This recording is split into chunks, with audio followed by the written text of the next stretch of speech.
início ao nosso tempo de aula de EBD e antes de tudo vamos orar. Senhor, nós somos gratos a Ti porque as Suas misericórdias se renovaram sobre as nossas vidas. Mais uma vez nós podemos experimentar do Teu cuidado nesse dia. Mais uma vez nós poderemos, Pai, Te oferecer o louvor que o Senhor é digno de receber, apresentar os nossos corações diante do Senhor, Pai. Nesse momento de aula nos ensina, molda os nossos corações, o nosso pensar, a nossa vida, Pai, para que tudo em nós seja conforme a Tua vontade, para que tudo em nós aponte para o Senhor. Nós clamamos e oramos em Cristo. Amém. Uma bomba ligou aqui praticamente.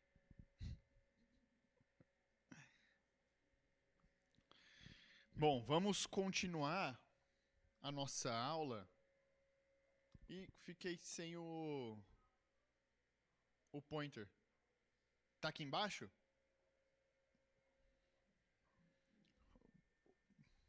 Obrigado, Fará. Então vamos lá, vamos continuar aí a nossa aula. O nosso tema de soberania de Deus e a responsabilidade humana, né?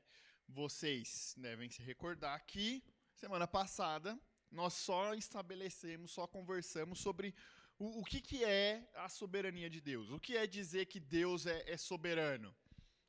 O que a gente está querendo dizer com isso? E principalmente a partir da palavra da Bíblia, o que a palavra nos ensina sobre a soberania de Deus, como a palavra estabelece que Deus é soberano. E aí, depois da gente conversar sobre tudo isso, a gente ler a palavra, eu também apresentei aí uma definição que o John Piper traz, muito obrigado, traz em um dos livros dele, no livro Surpreendido por Deus, em que ele coloca lá que Deus é soberano. Ele tem a autoridade, a liberdade, a sabedoria e o poder legítimos para cumprir tudo o que pretende que aconteça e, portanto, tudo o que ele pretende que aconteça, acontece. E isso nós dizemos que Deus é soberano. Ele tem o poder, ele é onipotente, ele pode fazer o que ele quiser, ele conhece todas as coisas.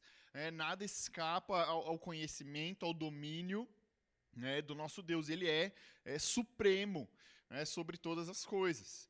Quando nós vamos para um livro do A.W. Pink, ele também traz aí uma definição para a gente do que é dizer que Deus é soberano. A gente está querendo afirmar a supremacia, a realeza de Deus, a sua divindade, que ele faz tudo segundo a sua vontade. Não há quem possa lhe dizer ou se opor a ele, há quem possa parar, declarar que ele é onipotente. Ninguém pode impedir os seus conselhos, ninguém pode contrariar os propósitos, resistir à vontade de Deus.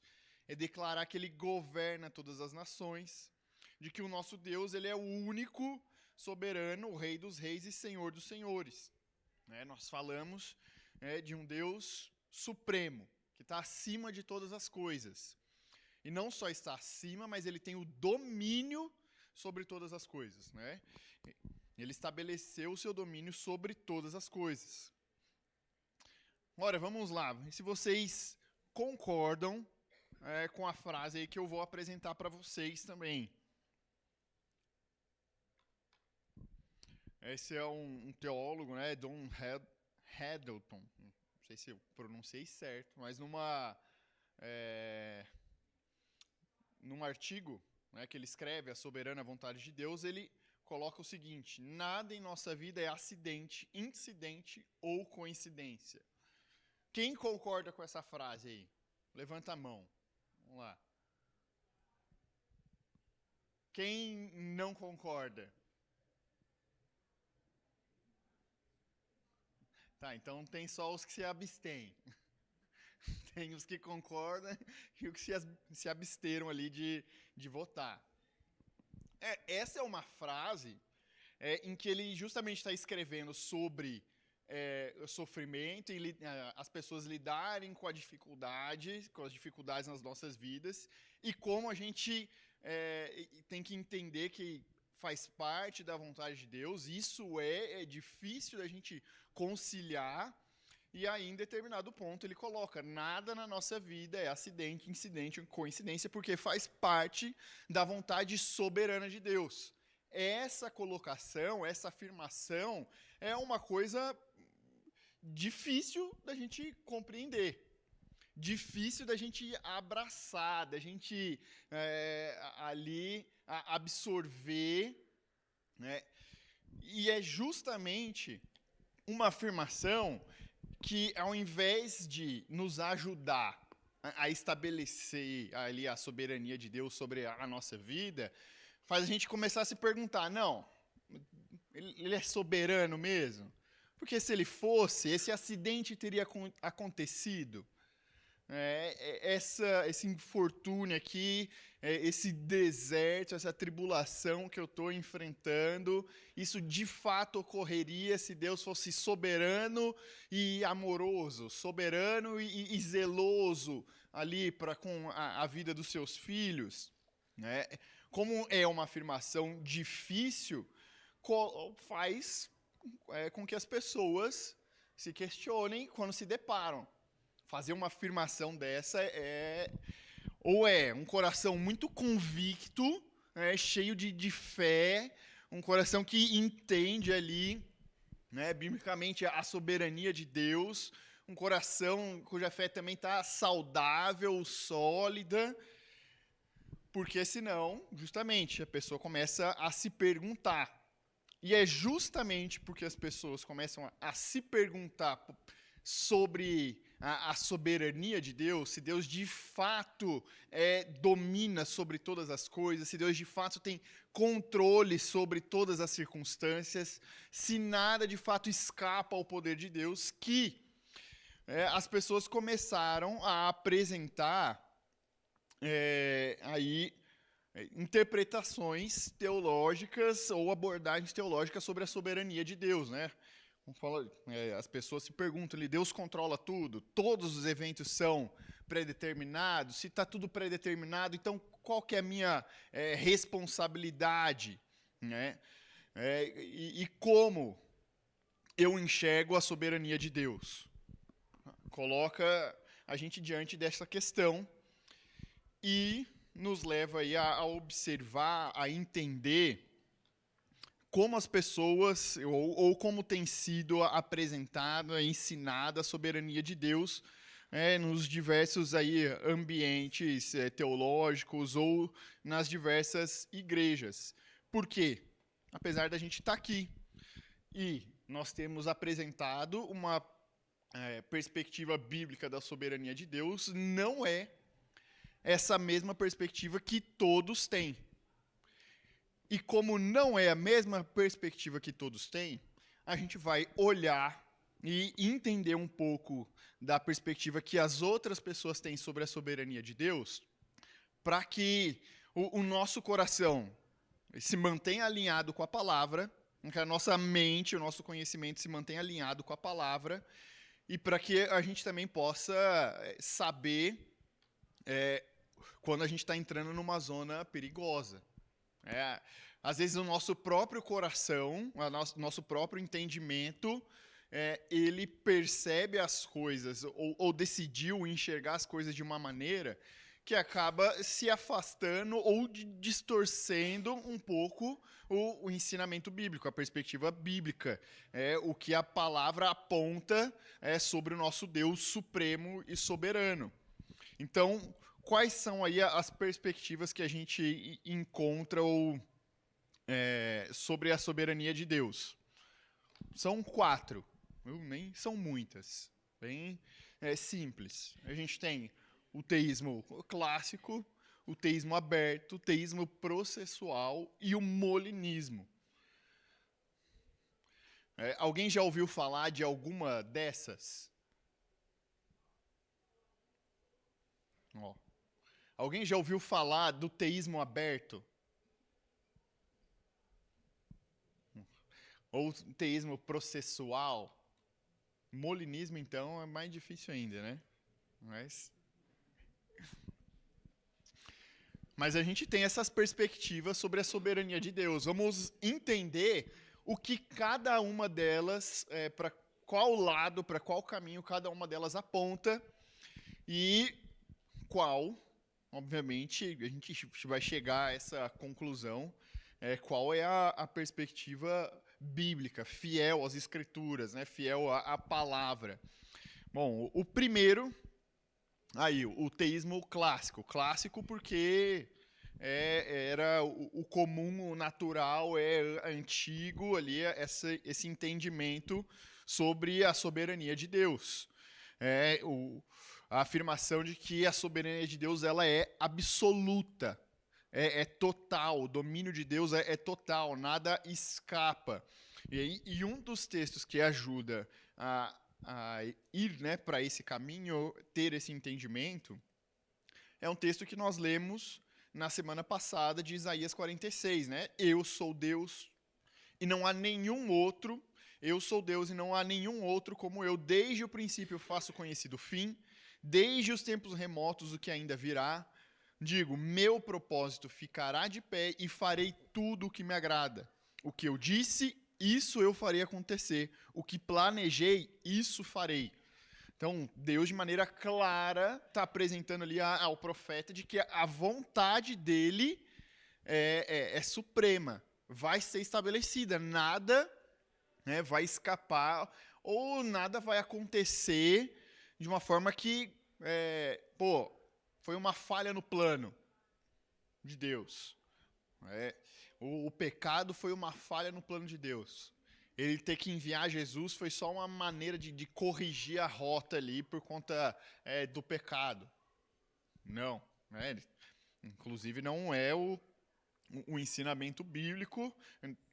A palavra não dá margem para que a gente entenda dessa maneira, mas os acidentes ali na nossa vida, as tribulações, faz parte, Deus usa para que isso possa moldar aí o nosso coração. Mas esse versículo é um dos que indicam, apontam para esse caminho, né?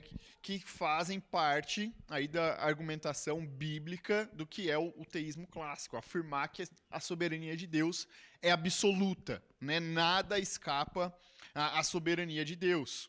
Se nós formos apresentar aí um resuminho por pontos do que o teísmo clássico vai afirmar, é de que Deus é onipotente. Ele tem poder para fazer todas as coisas, ele é onisciente, ele conhece todas as coisas e ele é imutável.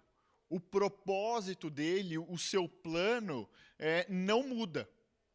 Ele estabeleceu esse propósito, ele vai cumprir esse propósito, ele tem o poder para cumprir esse propósito e ele tem o conhecimento para cumprir esse propósito. Lembra aquela definição que o John Piper coloca lá no livro dele? Ele tem o poder, a autoridade, todo o direito para estabelecer a sua vontade. Por isso, o que ele quer vai acontecer.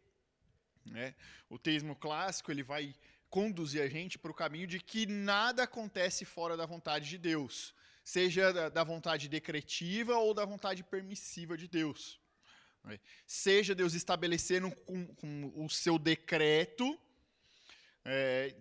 isso é a vontade dele e nada vai escapar disso, ou seja, Deus permitindo, isso não é um escape, uma falha no plano dele. O pecado, apesar de Deus ter permitido, isso não foi uma falha na vontade de Deus, uma falha na soberania de Deus. Isso não foi alguma coisa que escapou ali da mão de Deus.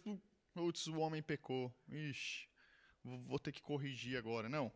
Faz parte. Nada acontece fora da vontade dele. A vontade decretiva de Deus, isso também vocês vão aprender mais para frente, ali, faz parte ali do nosso curso, mas é a lei. Na lei, a lei contém os decretos de Deus, como Deus estabelece a sua vontade, como Deus demonstra, apresenta ali o seu caráter de santidade, como Deus estabelece as coisas. a gravidade, as leis da física, como o mundo funciona, o Sol nascer, se pôr, a Terra girar, isso faz parte da vontade decretiva de Deus. Ele estabeleceu que as coisas funcionassem dessa maneira. Da mesma forma que ele estabeleceu que o salário do pecado é a morte. Não tem outro caminho ali para lidar com o pecado, por isso Cristo morreu, pagou o preço ali, morrendo na cruz. E o teísmo clássico ele vai enfatizar a providência e a predestinação. De que Deus, através ali da sua vontade decretiva, ele cuida dos seus e ele determina ali o começo e fim, Eles são enfáticos quando formularam aí essa doutrina, quando estabeleceram essa doutrina, e em apontar para a predestinação, em ler na palavra, entender que isso é um conceito bíblico, isso faz parte ali do conteúdo, do ensinamento bíblico, de que Deus ele predestina, ele determina ali o destino das coisas. Inclusive é o que a gente leu em Isaías. Então, de maneira resumida, o teísmo clássico ele se apresenta dessa forma. Deus onipotente, com a vontade bem estabelecida, nada escapa. É Ele quem conduz, é Ele quem provê, é Ele quem faz. A soberania dele é absoluta. E aí, João Calvino ele vai dizer o seguinte: a vontade de Deus é a causa das causas. Como para tudo precisa haver uma causa, para existir a luz, você precisa ter a energia e funcionar, ter uma... Essas luzes são de LED agora, Mas você precisa ter energia para o LED funcionar, a cadeira, você precisa de que alguém tenha construído, a vida, você precisa que alguém tenha criado, e Deus é a causa das causas. Deus é quem conduz, quem sustenta, é Deus quem estabeleceu todas as coisas. Isso é aí o teísmo clássico, a perspectiva aí bíblica sobre o teísmo clássico. Só que a gente precisa abordar, pensar numa coisa. Tá, se a soberania de Deus é absoluta, a gente tem dois caminhos aqui para pensar sobre a soberania de Deus. Que é, Deus, ele decretou todas as coisas, Deus ele definiu tudo nos seus mínimos detalhes da história, do início ao fim. Essa é uma perspectiva, essa é uma maneira de entender como Deus construiu, estabeleceu e conduz a história. Ou a gente vê que Deus estabelece checkpoints, pontos da história específicos ali, principalmente começo e fim, e que nós caminhamos dentro disso. Isso está ligado aí ao determinismo forte ou determinismo moderado. Forte, Deus estabeleceu tudo.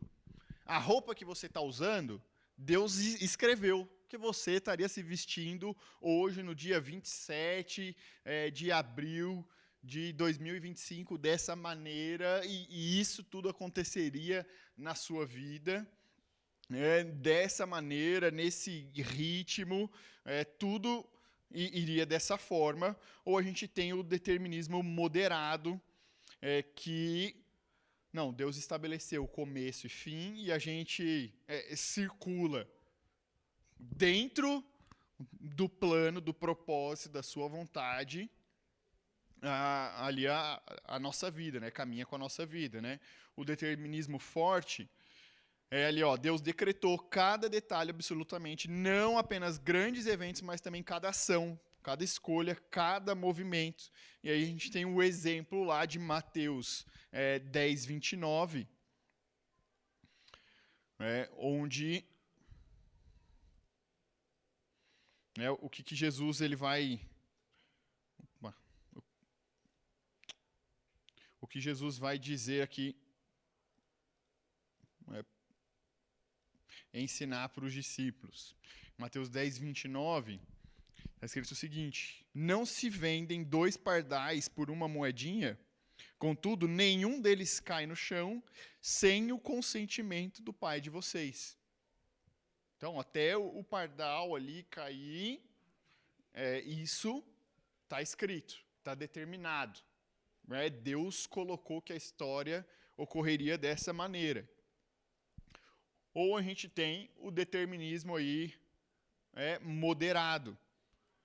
Porque, Deus decretou o plano geral da história, garantiu os seus propósitos principais, que seus propósitos principais serão cumpridos, mas não necessariamente determinou cada detalhe minuciosamente ali, diretamente. Ele decretou como seria a vida do Udo, de que o Udo nasceria, seria chamado, de que o Udo seria resgatado, de que o Udo iria para o céu, mas Deus não definiu a roupa que o Udo usaria hoje no domingo. Isso Deus não definiu. Essa é a diferença entre o determinismo forte e o determinismo moderado. Então, dentro do teísmo clássico, dentro do entendimento de que a soberania de Deus é absoluta, a gente pode caminhar dentro dessas duas abordagens. Eles se dividiram dessa maneira depois. Agora, o que é o teísmo aberto? Agora, daqui para frente, gente, é só heresia, viu? Daqui para frente é só besteira.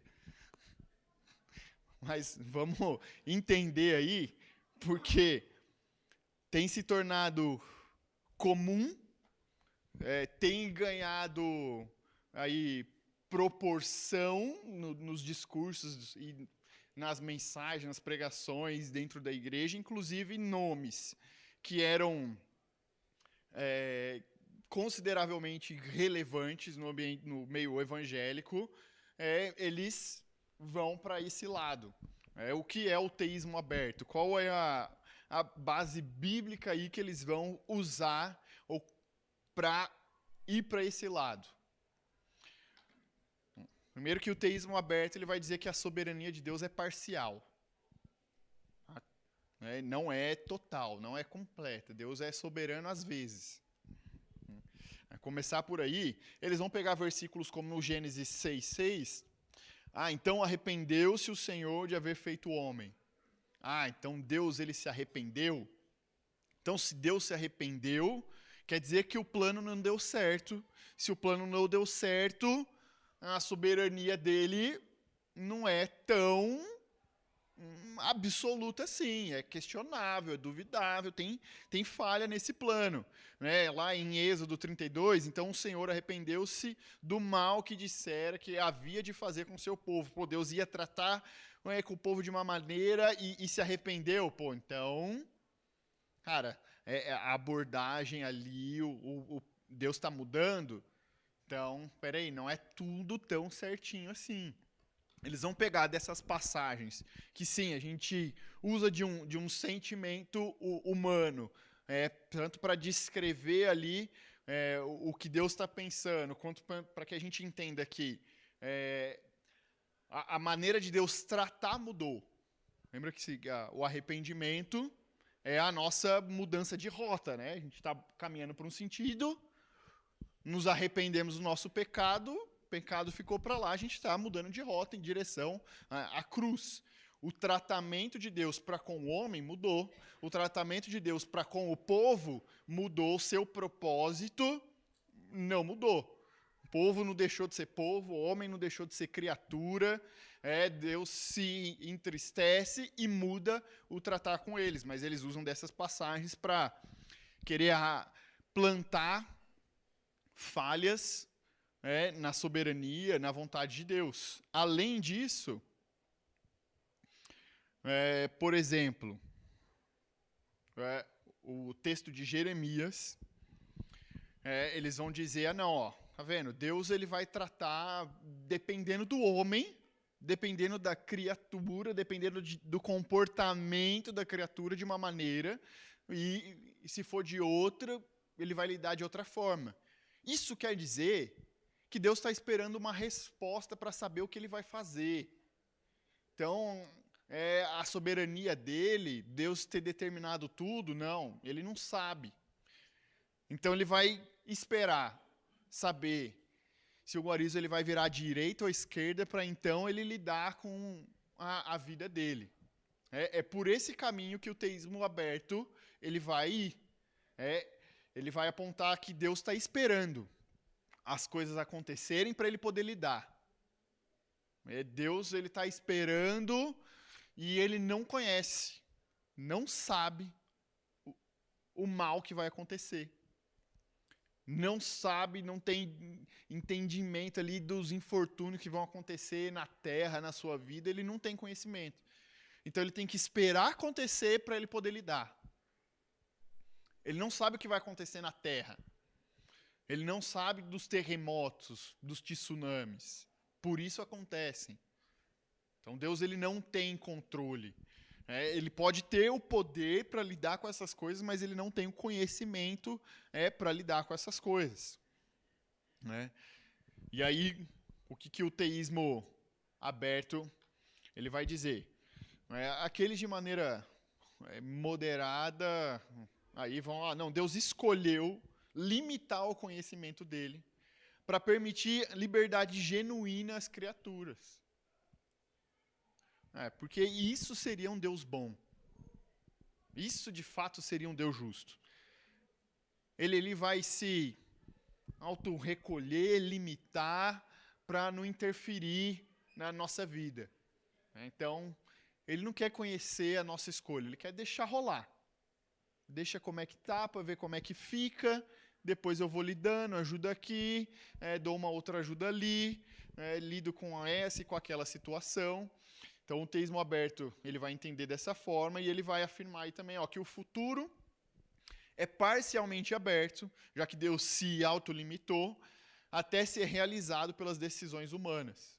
Então, Deus não conhece o futuro. Deus não sabe com o que ele vai ter que lidar na sua, na minha vida. Apesar dele ter o poder, o conhecimento ele não tem. É por aí que o teísmo aberto vai caminhar. Uma das pessoas, Clark Pinnock, que vai por esse caminho, que entende a soberania de Deus dessa forma, ele vai dizer que o amor de Deus é o atributo central dele. E ele abriu mão do controle para amar genuinamente. Olha que lindo. Que heresia bem construída para seduzir os nécios, Mas, não, olha só, o amor é o centro de Deus ali, e por isso ele se autolimita para que o relacionamento seja genuíno, Como se o amor dele antes já não fosse genuíno, Ou se fosse, Deus estabelecesse a sua vontade, não seria um amor genuíno, o seu cuidado. E aí, o Ricardo Gondim, aqui no Brasil, foi um dos primeiros a flertarem, a assumir essa posição. E, num certo momento, o Ed René também flertou com isso. Hoje deve estar entregue aí totalmente, mas eu me lembro na época do seminário, em que o Ricardo Gondim, que é pastor da Bethesda, em São Paulo, ele estava indo para esse caminho. Os pastores começaram até a afirmar que ele não apostatou da fé, não tem como considerar esse um irmão na fé, porque ele está abrindo mão de coisas essenciais, aí eu falo dos absurdos depois aí dele. Então, apostatou, não é mais um irmão na fé. E o Ed René até flertou um pouco com o teísmo aberto também, na época ali, que era 2014, 2013, 2014. Mas ele vai dizer, Deus não pôde evitar a catástrofe asiática, o tsunami que aconteceu.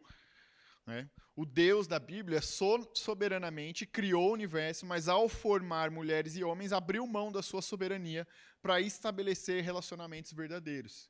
Então, Deus sendo soberano, ele não pode ter um relacionamento verdadeiro, ele não pode sentir um amor genuíno. Então, ele tem que se autolimitar, ele tem que abrir mão do seu conhecimento, ele tem que limitar suas ações, seu poder, para que o relacionamento dele com a criatura seja de fato verdadeiro. Ali, a preocupação, o cuidado, ali a proximidade de Deus, tudo para ser verdadeiro, a soberania dele tem que ser parcial. Se for total, não é tudo mentira. Não é por esse caminho, né? O Ricardo Gondim, ele foi até para o caminho de afirmar que não, a vida de Jesus foi só um exemplo, e o seu sacrifício é só um exemplo do que é o verdadeiro amor. Não é um sacrifício propiciatório. Não é um sacrifício que paga o preço do nosso pecado. Não é um sacrifício ali para cobrir a multidão dos nossos pecados, para nos conceder a vida eterna. Não, é só um exemplo do que o verdadeiro amor faz. Por isso a gente tem que olhar e se inspirar na vida dele. A segunda vinda de Cristo, ela funciona só como uma cenourinha ali na frente do burro, para o burro andar. Você bota a cenourinha, você está sentado em cima do burro, amarra a cenourinha ali na varinha, coloca na frente do burro, o burro vai tentar pegar a cenourinha. Isso que a segunda vinda de Cristo é. É só para a gente crer e caminhar, se mover ali na expectativa. Um dia ele volta, mas Deus está deixando a história rolar. A segunda vinda é só para fazer o burro andar. Então, para esse lado aí que o Ricardo Gondim foi, e muitos na igreja dele também ouvem e seguem isso, né? Então isso é o teísmo aberto, a soberania de Deus parcial. Aí, pior que isso, a gente está só descendo o teísmo processual, que a soberania de Deus agora é negada. Deus não é soberano. Por quê? A base bíblica vai ser semelhante ali ao teísmo aberto. Ela visa apoiar a perspectiva de que Deus muda, de que Deus sente, sofre, de que ele é afetado emocionalmente por todo o mal que isso acontece. E ele está em processo. Junto com o mundo se desenvolvendo, Deus também está se desenvolvendo.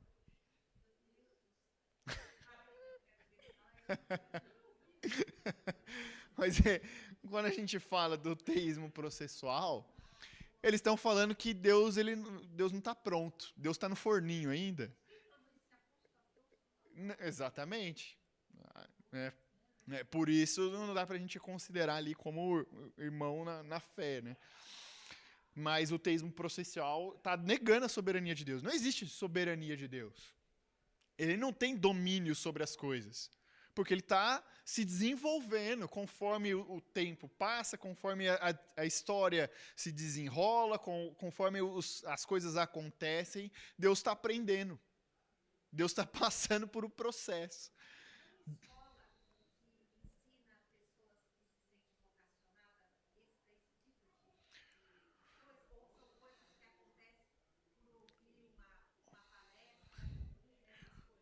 Olha, descaradamente, eu não sei se tem alguma escola teológica que vá seguir essa corrente.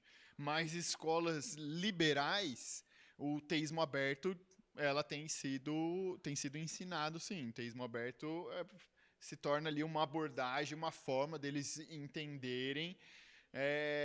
Por quê? Eles não conseguem lidar com aquela afirmação lá de que, nada é acidente, incidente ou coincidência na nossa vida.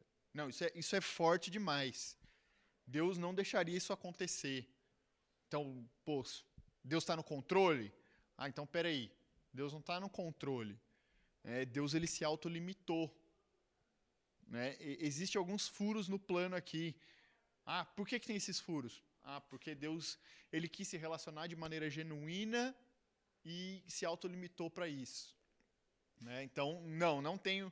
Eu não conheço, pelo menos, uma escola aí teológica, uma faculdade teológica que vá ensinar sobre o teísmo processual, mas o teísmo aberto, sim. O teísmo processual a gente conhece porque teólogos aí, praticamente ateus, né, estão ensinando isso. Né? Então, a base bíblica é semelhante. Pô, tem furos. Se tem furos, é porque o poder dele não é total. É porque a soberania dele não é absoluta. Né? Se tem furos aqui, a gente precisa descobrir o porquê. O porquê é porque Deus está aprendendo. Tá aí a nossa explicação. E aí eles vão até, nele vivemos, nos movemos e existimos. Se nós estamos num processo, se o mundo está num processo, Deus também está. Ele está com a gente vive com ele, a gente se move com ele, nele a gente existe, a gente está no processo, Deus também está. Olha que lógica excepcional, né? Perfeita. Muito boa lógica dessa corrente teológica, né? Mas aí, Deus está se desenvolvendo, né? E aí, o que eles vão dizer, né? Deus e o mundo estão num constante processo de mudança, né? Eles vão colocar aí que Deus, ele influencia, mas ele não controla. Deus, ele só dá alguns empurrõezinhos, porque é isso que o poder dele consegue fazer. Então, Deus, ele está aqui, está ali, ele empurra para cá, empurra para lá, mas ele não exerce ali o poder dele de maneira soberana, como a Bíblia apresenta, de que Deus está no trono, ele vê as coisas acontecerem, ele faz as coisas acontecerem, ele é o Deus supremo sobre todas as coisas. Não, eles ignoram tudo isso e vai para outro caminho aí, dizendo que Deus só influencia a história, né? Ele não controla. E o teísmo processual rejeita a onipotência de Deus. Deus, ele não pode impedir o mal. Deus, ele sofre com o mal também. Então, segue ali só é pior que o teísmo aberto, né? Porque o teísmo aberto, pelo menos, ainda afirma a onipotência de Deus. Aqui, não existe onipotência de Deus. Deus não pode impedir, não tem poder para impedir o mal. Deus vê o mal acontecendo e sofre com o mal. Aprendendo junto com a gente, né? Junto com a criatura que sofre. Então, esse é o teísmo processual. Um dos que seguem essa corrente, né, o David Griffin, ele vai dizer: Deus, ele é o agente supremo de persuasão, mas não de coerção. Então, ele vai persuadir ali os seus, ele vai persuadir o povo a seguir tal caminho, a fazer determinada coisa, mas ele não estabelece a vontade dele. Não foi a vontade de Deus que o povo fosse escravizado, que o povo fosse para o exílio. Não foi a vontade que Deus ali estabeleceu. Deus, ele não quis usar um povo para disciplinar Israel e Judá, como ele diz aos profetas. Não. Foi acidente, foi um mal que por acidente aconteceu ali. E aí o povo sofre com isso. Ele não pode coerção. A dureza do coração de Faraó não foi por soberania, por Deus estabelecer a vontade dele, não. Era só uma coisa natural do coração lá de Faraó. Não tem nada a ver com o texto bíblico afirmando que Deus, de fato, endureceu o coração de Faraó. Mas isso é o teísmo processual. É por aí que o teísmo processual caminha. O molinismo, ele... dos dois que a gente já viu, ele é o menos pior. Eu falei que a gente estava descendo, mas... dos três aqui, das três heresias, ele é o menos pior. Por quê? Ele tenta conciliar ali a soberania e a liberdade humana. Como são coisas que, de fato, são difíceis da gente entender, como Deus é soberano, como Deus decretou, como Deus estabelece a vontade dele, e nós, como filhos, como criaturas, como seu povo, temos liberdade. E como nós temos responsabilidade. É difícil nós conciliarmos isso, então o deixa eu me recordar aqui do nome. O Molina. Sim, mas não foi o pastor daqui, fiquem tranquilos. Isso, Luiz Molina, obrigado, Zé. Até eu achar no meu Word aqui eu ia me perder. Mas o Luiz Molina, lá por volta de 1500, ele estabeleceu esse viés aí doutrinário, teológico, para lidar com a soberania de Deus e a liberdade humana. Ele vai para textos como de 1 Samuel 23, vou ler aqui para vocês.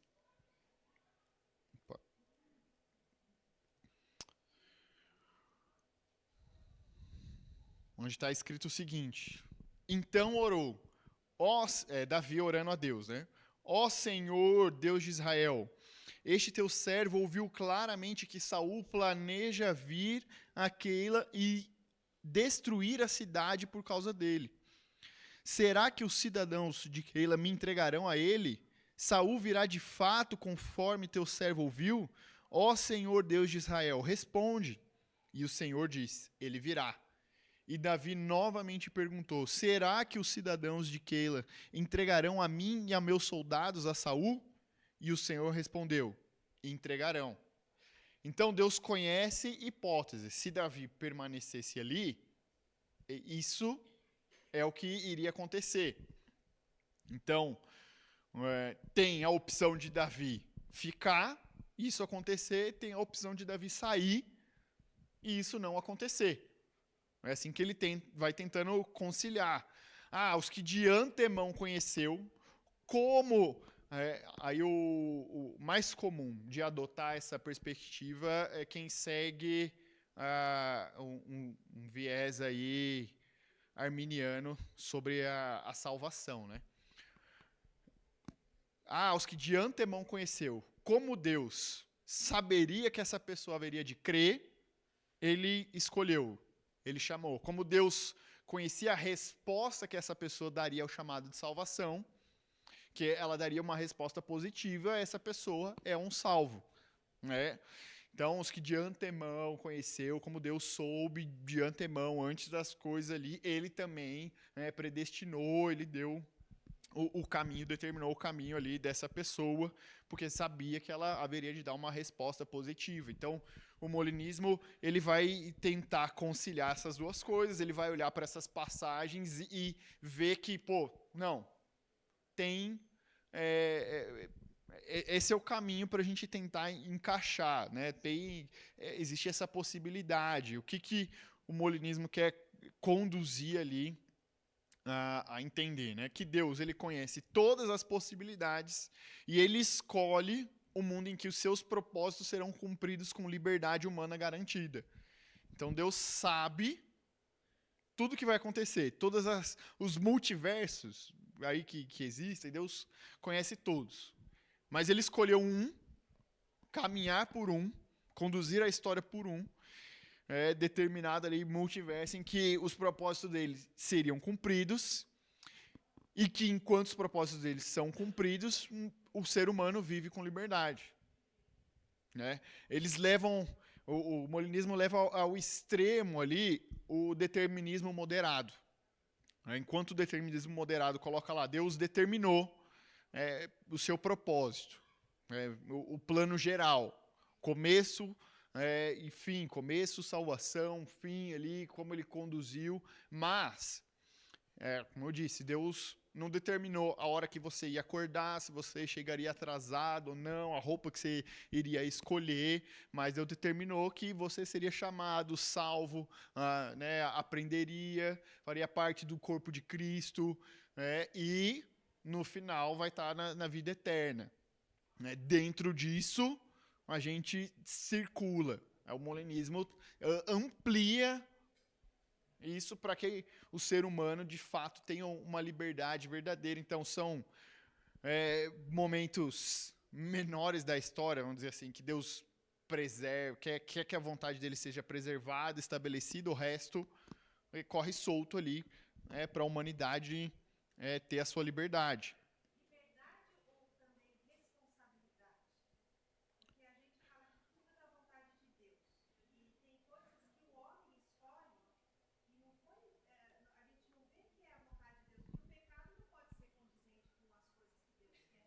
Não dif-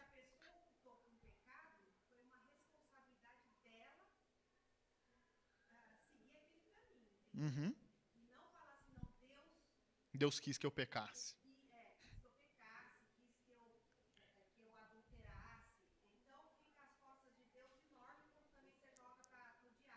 Aham.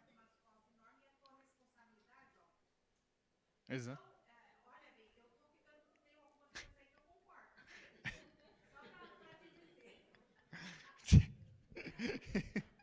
Entendi.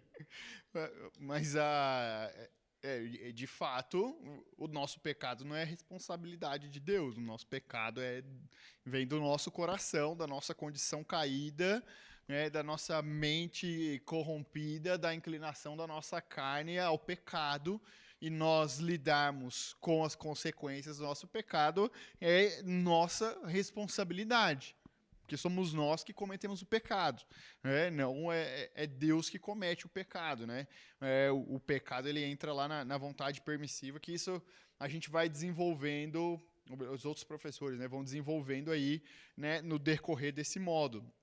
Mas o que o molismo está falando não é só a liberdade e responsabilidade. Então ele está falando que a humanidade é igual galinha livre, sabe? Galinha livre. Já viram como são criadas hoje em dia galinhas livres? Tem uma diferença quando você vai comprar ovo e tem galinha livre e galinha caipira. Apesar de que a galinha caipira também é livre, ela não foi criada da mesma. Ela é caipira, ela não é criada da mesma maneira que na outra caixa lá está livre. A galinha livre ela vive dentro de uma casa que é móvel. Ela está dentro de um barracão que tem rodinhas, um motor, e o barracão está andando e as galinhas estão andando dentro do barracão. Ela está livre. Então, isso isso é meio que o molinismo ali, para a gente entender, né? Ou até o determinismo moderado. É aí que os dois eles estão se aproximando, né? É que aí o determinismo ele já vai entender diferente a salvação que o molinismo, né? Quem olha da perspectiva ali do determinismo, do teísmo clássico, Deus elegeu, Deus predestinou. Quem olha da perspectiva do molinismo, não, aqui ó, a predestinação é baseada na presciência das escolhas livres. Deus deixou todo mundo escolher, como ele sabia que aquela pessoa daria uma resposta positiva, ele chama. Ele salva essa pessoa. Isso é o molinismo. Isso é uma perspectiva arminiana sobre a salvação, de que o ser humano escolhe a salvação.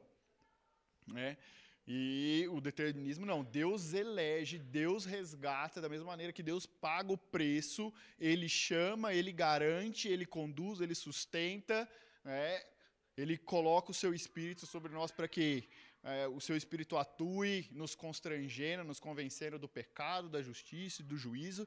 É tudo Deus quem faz. E diferente do molinismo, que não. Deus espera a resposta, dando essa liberdade para depois resgatar, né, para depois salvar. Então, esse é isso que o molinismo entende. E existe um teólogo muito conhecido que segue esse caminho teológico, que é um apologeta, né, muito conhecido, que é o William Lane Craig. William Craig, ele vai dizer: Deus soberanamente ordena o mundo, mas não determina diretamente as decisões livres. Deus coloca o mundo na rota, Deus está ali conduzindo, seu poder tá atuando. O molinismo não vai negar a onipotência, a onisciência de Deus, não, pelo contrário, Deus tem que saber de antemão que as coisas acontecem, inclusive sobre a salvação, para poder atuar, não nega isso. Mas apesar de Deus, temos mais 5 minutos aí, apesar de Deus conhecer todas as coisas, e ordenar o mundo, ele deixa as decisões aí da criatura rolarem, acontecerem. Numa comparação, se a gente colocar num quadrinho aí, quais são as diferenças, para a gente ver de maneira geral, né? O teísmo clássico, Deus é onipotente? Sim. O teísmo aberto, Deus é onipotente? Também. A diferença está no resto ali. O teísmo processual, Deus é onipotente? Não. No molinismo, Deus é onipotente? Sim. Deus conhece o futuro? Totalmente. Toda a história, do início ao fim. No teísmo aberto, parcialmente, porque ele se autolimitou e está vendo as coisas acontecerem. Né? O teísmo processual, limitado. Deus não sabe o que vai acontecer, Deus não pode ir lá conter o mal. Né? O molinismo, ele entende sim que Deus conhece totalmente, com um conhecimento médio ali, Deus entende todas as coisas e escolhe o melhor caminho, né? A liberdade humana, ela é compatível com o teísmo clássico, com a soberania absoluta de Deus? Sim, é compatível. Né? O teísmo aberto, a liberdade humana, ela é priorizada. No teísmo processual é total. No molinismo, a liberdade humana também é priorizada. O controle divino é total. No teísmo aberto, parcial. No teísmo processual, controle nenhum. Lembra que Deus ele só pode persuadir, ele só pode lançar ideia. Deus vai agir mais ou menos como o anjinho no ombro lá, só jogando a ideia, e a gente vai decidir aí o que vai acontecer. No molinismo, o controle de Deus ele é indireto também ali na história. Por quê? Ele escolheu, dentre todas as possibilidades, entre todos os multiversos aí que existem, aquele melhor caminho para que tudo aconteça de acordo com a vontade dele. Então, a atuação dele no momento é indireta, né? Essa é a perspectiva. Então, nós temos esses entendimentos aí sobre a soberania de Deus. Problemas, gente, que são sérios. No teísmo aberto, teísmo processual, como que a gente confia, então, num Deus que ele não sabe como a história vai terminar? Um Deus que não tem como garantir o final das coisas. Que como não tem um poder soberano, conhecimento, não é onipotente, como é que ele vai garantir a vida eterna? Como é que ele vai garantir vitória sobre o mal? Como é que ele vai punir de maneira justa o mal? Claro, não existe esse Deus, não existe essa possibilidade.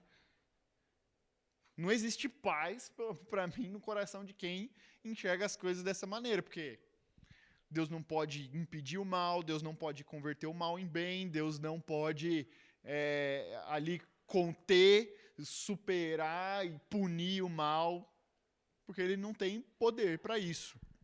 Né? Nem pode garantir o bem para a minha vida se ele não tem poder para fazer isso. Né?